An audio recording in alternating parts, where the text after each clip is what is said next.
বিদ্যালয়লৈ জড়িত এটা গুৰুত্বপূৰ্ণ আপডেট আপোনালোকে ইয়াতে স্ক্ৰীণত দেখিবলৈ পাইছে আৰু আমি গোটেই কথা ইয়াতে ইণ্টাৰপ্ৰেট কৰিম ইয়াতে যিখিনি কথা লিখা হৈছে এই যিটো খবৰ এই খবৰটো অকণমান দীঘলীয়া হ'ব কাৰণ আপোনালোকে চাওক 1 2 3 আৰু 4টা টোটেল 4টা পেজ আছে তো গোটেইখিনি কথা আমি ইণ্টাৰপ্ৰেট কৰিম ইয়াতে কি দিছে কি দিয়া নাই আৰু এই খবৰটো আহিছে office of the mission director সমগ্ৰ শিক্ষা অসম পঠিয়াই দিছে মিছন ডিৰেক্টৰ সমগ্ৰ শিক্ষাৰ ফালৰ পৰা আৰু কালৈকে পঠিয়াই দিছে সেইটো চাওক additional district commissioner education all district প্ৰত্যেকখন ডিষ্ট্ৰিক্ট কমিশ্যনাৰলৈকে পঠিয়াই দিয়া হৈছে ডিষ্ট্ৰিক্ট মিছন কোঅৰ্ডিনেটৰ প্ৰত্যেকখন ডিষ্ট্ৰিক্টৰ তাৰপিছত ইনস্পেক্টৰ অফ স্কুল প্ৰত্যেকখন ডিষ্ট্ৰিক্টলৈ district elementary education officer all district তো দেখিছে প্ৰত্যেকখন অসমৰ যিমানখিনি ডিষ্ট্ৰিক্ট আছে প্ৰত্যেকখন ডিষ্ট্ৰিক্টলৈকে পঠিয়াই দিছে আৰু এটা ছাবজেক্ট আপোনালোকে চাওক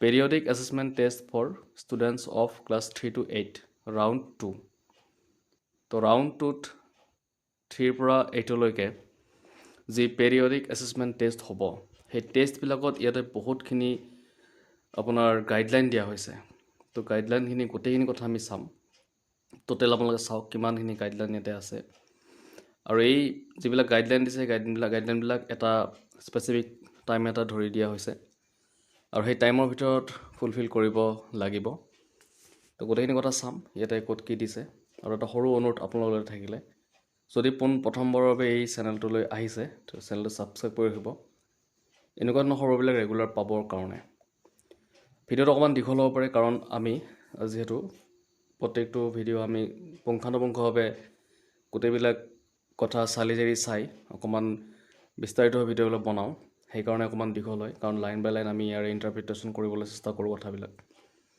ইয়াতে যিখিনি কথা লিখা হৈছে আমি গোটেইখিনি কথা অসমীয়াত চাম কি দিছে আহক আমি ভিডিঅ'টোলৈ আগবাঢ়িছোঁ এতিয়া চাওক আমি ইয়াতে গোটেইখিনি কথা অসমীয়াত ইণ্টাৰপ্ৰিট কৰিবলৈ বিচাৰিছোঁ বিষয়টো ইয়াতে চাব শ্ৰেণী 3ৰ পৰা তৃতীয় শ্ৰেণীৰ পৰা অষ্টমলৈ ছাত্ৰ ছাত্ৰীৰ পেৰিয়ডিক এছেছমেণ্ট টেষ্ট পেট ৰাউণ্ড 2 উল্লেখ ইয়াতে কাৰ্যালয় পত্ৰ নম্বৰ ইয়াতে আছে তাৰিখ দেখা পাইছে 22/11/2025 ইয়াতে লিখিছে উপৰোক্ত বিষয়ক প্ৰসংগত জনাবলৈ ইচ্ছা কৰা হৈছে যে শ্ৰেণী 3ৰ পৰা অষ্টম মানলৈ ছাত্ৰ ছাত্ৰীৰ পেৰিয়ডিক এছেছমেণ্ট টেষ্ট পেট ৰাউণ্ড 2 দুদিনত অনুষ্ঠিত কৰা হ'ব এটা দিন শ্ৰেণী 3ৰ পৰা 5 আৰু আন এটা দিন শ্ৰেণী 6ৰ পৰা 8লৈকে পৰীক্ষা 5টা মাধ্যমত হ'ব অসমীয়া ইংৰাজী বড়ো হিন্দী আৰু বেংগলী শ্ৰেণী 3ৰ পৰা 5ৰ বাবে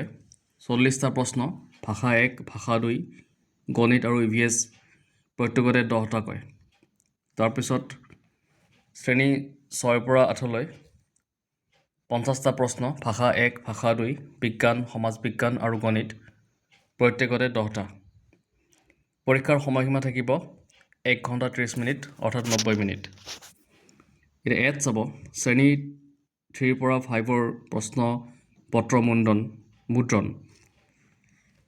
দিছে উল্লেখিত পত্ৰ অনুসৰি শ্ৰেণী 3ৰ পৰা 5 কম্পজিট স্কুল বাদে প্ৰপত্ৰ জিলা স্তৰত প্ৰস্তুত আৰু মুদ্ৰণ কৰিব লাগিব বিত দিছে শ্ৰেণী আৰু স্কুল ভিত্তিক মুদ্ৰিত প্ৰশ্নপত্ৰ পৰীক্ষাৰ পূৰ্বে চিলমোহৰযুক্ত পেকেটত বিতৰণ কৰিব লাগিব নাম্বাৰ চিত দিছে স্মাৰ্ট ক্লাছৰুম টেলিক্লাছ থকা কম্পজিট স্কুলত প্ৰশ্নকাকত IPF-ত প্ৰদৰ্শন কৰিব লাগিব এতিয়া ইয়াতে যিটো ৱৰ্ড এটা পাইছে আপোনালোকে IFP সেইটো ইণ্টাৰেক্টিভ ফ্লেট পেনেল আৰু ইয়াৰ অৰ্থ এইটোৱে যে এইটো ব্যৱহাৰ কৰিব পাৰি এটা টাচ স্ক্ৰীন ডিছপ্লে হিচাপে ইয়াক ব্যৱহাৰ কৰিব পৰা যায় আৰু ই এটা ডাঙৰ টেবলেট বা স্মাৰ্ট টিভিৰ দৰে দেখায় আৰু ক্লাছৰ আগফালে লগোৱা থাকে আৰু ইয়াৰ কাম কি বুলি ক'লে তেতিয়াহ'লে আপুনি টাচ স্ক্ৰীন হিচাপে ধৰক শিক্ষক শিক্ষয়িত্ৰীসকলে স্ক্ৰীনত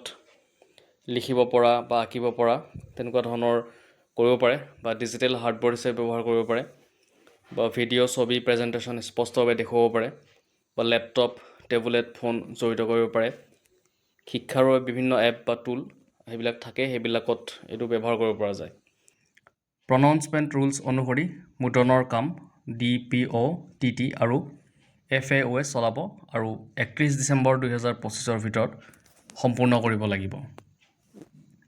এটা চাওক বি দিছে শ্ৰেণী 6 পৰা 8 প্ৰশ্নপত্ৰসমূহ। নম্বৰ 8 দিছে প্ৰশ্নপত্ৰ স্মাৰ্ট ক্লাছৰ IPF আৰু টেলিক্লাছৰ প্ৰজেক্টৰ স্ক্ৰীণত পৰীক্ষাৰ 30 মিনিট পূৰ্বে প্ৰদৰ্শন কৰা হ'ব। নম্বৰ বি প্ৰশ্নপত্ৰ ক্লাছৰুম মোবাইল এপ আৰু পেড মোবাইল এপত উপলব্ধ থাকিব। নম্বৰ চি দিছে শ্ৰেণী বিষয় শিক্ষকে প্ৰশ্নপত্ৰ দেখুৱাবলৈ সহায় কৰিব। এতিয়া চাওক চিট দিছে এক্সটাৰ্নেল ইভালুৱেটৰ চয়ন আৰু নিযুক্তি। তো এক্সটাৰ্নেল ইভালুৱেটৰ চয়ন কৰিব লাগিব, নিযুক্তি কৰিব লাগিব। এই ক্ষেত্ৰত ভালেকেইটা পইণ্ট ইয়াতে দিছে। পইণ্টকেইটা হৈছে নম্বৰ 1ত 10% বিদ্যালয়ত এক্সটাৰ্নেল ইভালুৱেটৰ নিযুক্তি হ'ব। নম্বৰ বি সকলো PM-শ্ৰী বিদ্যালয়ত দুদিনেই এক্সটাৰ্নেল ইভালুৱেটৰ নিযুক্ত থাকিব। নম্বৰ চি এক্সটাৰ্নেল ইভালুৱেটৰ নিযুক্তিৰ বিদ্যালয়ৰ তালিকা Annexure 1ত দিয়া হৈছে। নম্বৰ ডি বিধান অনুসৰি জিলা প্ৰগ্ৰেমাৰে ইভালুৱেটৰ নিযুক্তি 5 ডিচেম্বৰ 2025 ভিতৰত সম্পূৰ্ণ কৰিব। ইট দিছে ইভালুৱেটৰে পুৱা 8:45 বজাত বিদ্যালয়ত উপস্থিত হৈ বন্দোবস্ত পৰীক্ষা কৰিব। নম্বৰ এফত দিছে ইভালুৱেটৰে ষ্টেট মিছন অফিচৰ দিয়া ষ্টাফ ID ব্যৱহাৰ কৰি ছাত্ৰ ছাত্ৰীৰ উত্তৰ এণ্ট্ৰি কৰিব। নম্বৰ জি ইভালুৱেটৰে Annexure 2ত দিয়া চেকলিষ্ট পূৰণ কৰিব লাগিব। নম্বৰ টি কথাটো ইয়াতে কৈছে কাৰ্যসূচী আছে অকণমান। নম্বৰ 1ত দিছে শিক্ষক প্ৰশিক্ষণ YouTube লাইভ 5 ডিচেম্বৰ 2025। ইয়াতে লিংক দিছে দুটা 11 AM পৰা 12 noon লিংক 1 ইয়াতে ইউটিউবৰ এটা লিংক দিয়া আছে। ছেশ্যন 2ত দিছে আপোনাৰ 2 PM পৰা 3 PM লৈকে লিংক 2 ইউটিউবৰ লিংক হয় এইবিলাক। আৰু এইবিলাক শিক্ষক প্ৰশিক্ষণৰ কাৰণে লিংকবিলাক দিয়া হৈছে 5 ডিচেম্বৰ 2025 তাৰিখে। তাৰপিছত আহিলে এক্সটাৰ্নেল ইভালুৱেটৰ অনলাইন প্ৰশিক্ষণ 6 ডিচেম্বৰ 2025 11 AM পৰা 12:30 PM আৰু 2:30 PM পৰা 4 PM।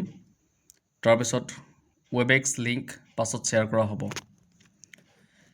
তাৰপিছত চাওক 3 শ্ৰেণী 6 পৰা 8 পেট 8 ডিচেম্বৰ 2025 শ্ৰেণী 3 পৰা 5 পেটৰ তাৰিখ পাছত জনোৱা হ'ব।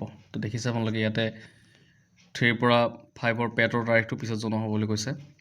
পেট সফলভাৱে সম্পাদনৰ বাবে নিৰ্দেশনা। এতিয়া নিৰ্দেশনা কেইটামান আছে যিকোনো সফলভাৱে যিহেতু এইখিনি কৰিব লাগিব তাৰ কাৰণে কেইটামান ইয়াতে নিৰ্দেশনা দিছে। নম্বৰ 1ত দিছে 3টা শ্ৰেণীৰ পৰীক্ষা একেদিনত অনুষ্ঠিত হ'ব।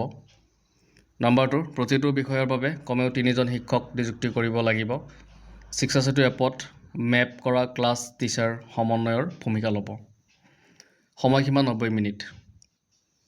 শ্ৰেণী সময় ইয়াতে দিছে 6ৰ হ'ব আপোনাৰ 9:30 AM পৰা 11 AM, 7ৰ 11:30 AM পৰা 10 PM, 8ৰ 1:30 PM পৰা 3 PM। স্মাৰ্ট ক্লাছ টেলিক্লাছ একাধিক থাকিলে একেলগে পৰীক্ষা চলাব পাৰি। তাৰপিছত আৰু কেইটামান ইয়াতে আছে পইণ্ট। নম্বৰ 4 পইণ্টটো দিছে 5 ডিচেম্বৰ 2025 চেম্পল কুৱেশ্যন ডিছপ্লেৰ প্ৰশিক্ষণ অনুষ্ঠিত হ'ব। তাৰপিছত দিছে চেম্পল স্কুল বাদে আন বিদ্যালয়ত শ্ৰেণী বিষয় শিক্ষকে পেট চলাব আৰু উত্তৰ ছুইফ্ট চাটবোটত আপলোড কৰিব। তাৰপিছত 6 নম্বৰ পইণ্টটো চাওক ছাত্ৰ ছাত্ৰীসকলে নিজ নিজ কপিত উত্তৰ লিখিব, শিক্ষকে চাব। পেট চাটবোটত সঠিক উত্তৰ মাৰ্ক কৰিব লাগিব।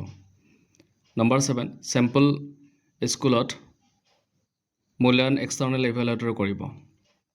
নম্বৰ 8ত দিছে 8 ডিচেম্বৰ 2025 পৰা 15 ডিচেম্বৰ 2025 চাটবোটত উত্তৰ জমা দিব লাগিব। তো দেখিছে আপোনালোকে ইয়াতে ভালেইকেইটা পইণ্ট আমি ইয়াতে আলোচনা কৰিলোঁ। গোটেইখনে আমি আলোচনা কৰিলোঁ আচলতে কি কথা কৈছে। তো আপোনালোকে কথাখিনি ভালদৰে স্কিপ নকৰাকৈ যদি শুনিছে বা শুনিব তেতিয়াহ'লে কথাখিনি বুজিবলৈ সক্ষম হ'ব ইয়াতে আচলতে কি কথা কোৱা হৈছে। তো এইটোৱে আছিলে আজিৰ ভিডিঅ'। যদি ভিডিঅ'টো ভাল লাগিছে লাইক শ্বেয়াৰ ছাবস্ক্ৰাইব এটা কৰি দিব।